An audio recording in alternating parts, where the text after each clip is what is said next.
Bonjour les filles, nouvelle vidéo et je reprends le sujet de la dernière fois, avoir une place, et cette fois je vous lance sur le sujet du don d'ovocytes. Alors j'en ai vraiment passablement de clientes qui sont dans ce cas de figure, qui font un don d'ovocytes, et puis chacune a ses problématiques à travailler. Une des problématiques, c'est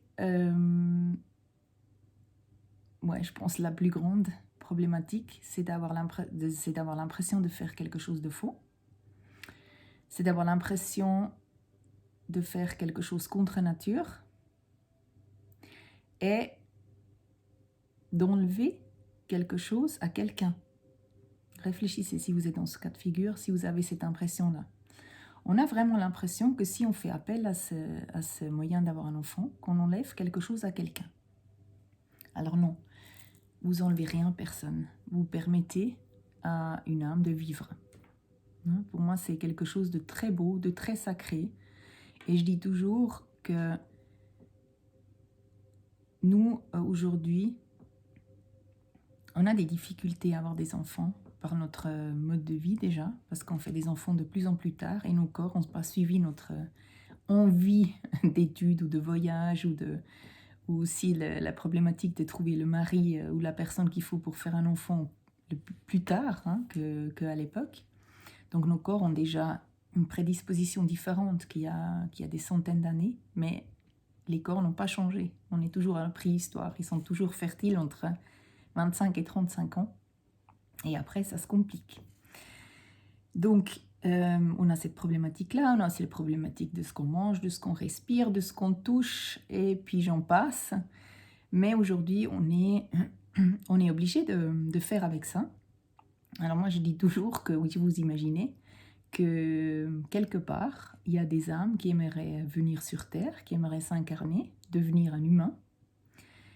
Et il y en a toujours autant. C'est pas parce que nos corps sont malades ou sont plus aptes à concevoir qu'il y en a moins d'âmes qui aimeraient venir. Donc, avec un don d'ovocytes, simplement ce que vous faites, c'est vous créez un véhicule, vous créez un corps pour qu'une âme puisse le rejoindre et vivre une vie sur Terre et surtout auprès de vous. Parce que si cette âme, elle vient pour vous. Et bien sûr aussi pour vivre à vos côtés. C'est pour ça que c'est beau. C'est une histoire d'amour toujours. Même quand c'est le don, pour moi c'est merveilleux. Et ces enfants qui viennent, j'ai l'impression qu'ils savent très bien ce qu'ils font.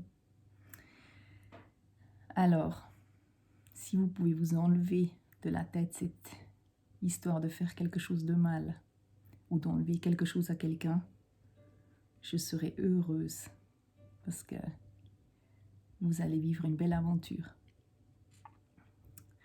Voilà, petite introduction d'amour. Donc déjà, vous voyez, les clientes viennent peut-être pas par hasard avec cette histoire de don d'ovocytes. Chez moi, je ne l'ai pas choisi. Je ne sais pas pourquoi autant de gens viennent vers moi avec cette problématique-là. Mais j'ai tellement d'amour pour ce chemin-là que je crois que ça fait du bien. Alors voilà, vous en avez reçu une petite dose aujourd'hui. J'espère que ça vous fait du bien. Donc la cliente qui est venue me voir, qui fait appel au don d'ovocytes, me dit que chaque fois qu'elle appelle la clinique en Espagne, où elle a fait appel au don, qu'on ne lui répond jamais, qu'elle n'a jamais de retour, que ça traîne, qu'elle doit rappeler 10 fois pour avoir une réponse. Alors on est d'accord, il y a toujours un petit côté barcelonais ou espagnolais qui fait qu'ils sont un peu plus longs que d'autres, et puis ils sont un peu victimes de leur réussite, victimes de leur réussite aussi. Mais là, quand on est allé voir de plus près, on a vraiment remarqué qu'elle ne se donnait pas de place en tant que maman de cette future enfant, qu'elle ne se sentait pas légitime de demander des informations. Si vous voulez, elle n'osait pas s'imposer, elle n'osait pas, c'est une question d'énergie, elle n'osait pas vraiment s'affirmer en tant que maman de cette future enfant.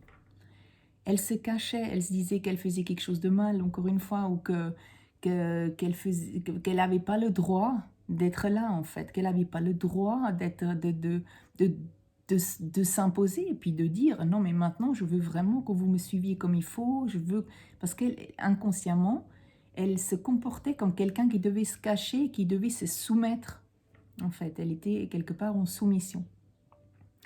Enfin, il n'a pas suffi grand-chose. Une fois que ça a été mis en lumière, elle a vraiment pu accepter le fait qu'elle va faire appel au don, qu'elle est une maman. Elle est une maman comme tous les autres mamans.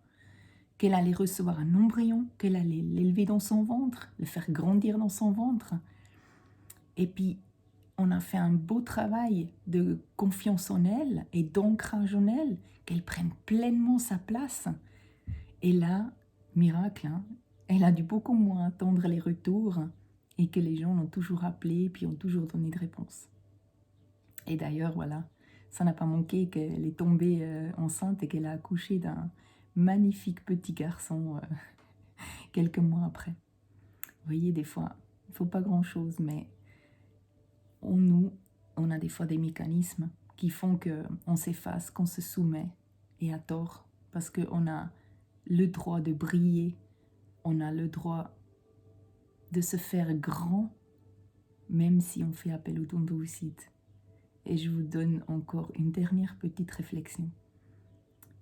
Si on a toujours l'impression que le don d'oocyte, c'est le moins bien, et si le don d'oocyte était un chemin tout spécial pour des enfants tout spécial, si vous étiez les élus de ces enfants spéciaux, hein? Peut-être vous n'êtes pas moins bien, peut-être vous êtes les élus d'un chemin spécial, peut-être vous êtes une femme spécialement apte pour accueillir cette âme spéciale. Voilà. Je vous souhaite une belle journée et je vous sens plein d'amour pour votre chemin. À bientôt.